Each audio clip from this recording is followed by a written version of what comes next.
ამ ვიდეოში გაჩვენებ თუ როგორ უნდა შევეკრათ ძიუდოს ან ჯიუ-ჯიტსუს კამარი. პირველ რიგში კამარს გავყოფთ ორ თანაბარ ნაწილად და დავიჭერთ ხელში. ამის შემდეგ კიმონოს კარგად მოვიზომებთ წელზე და ჯერ მარჯვენა მხრიდან, ხოლო შემდეგ მარცხნიდან გადავიდებთ, რომ კარგად მოგვეკრას წელზე. და წინიდან ვიწყებთ კამარის შეკვრას. უკან ხელებს გავცვლით და წამოვიღებთ წინ. მარჯვენა მხრიდან, რომელიც არის ზემოდან გადმოდებული, უნდა ამოვუტაროთ კამარის ორივე ნაწილს და ამის შემდეგ უკვე ვკრავთ კამარს ჩვეულებრივად როგორც თასმა.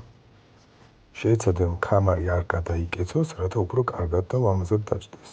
არის სხვა ვარიანტი, რომლის დახმარებითაც შეგვიძლია უფრო მჭიდროდ შევინარჩუნოთ კამარი ჩვენს წელზე.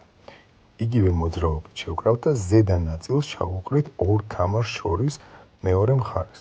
რკალში, რომელსაც დავტოვებთ, კი ჩავუყრით დატოვებულ ნაწილს.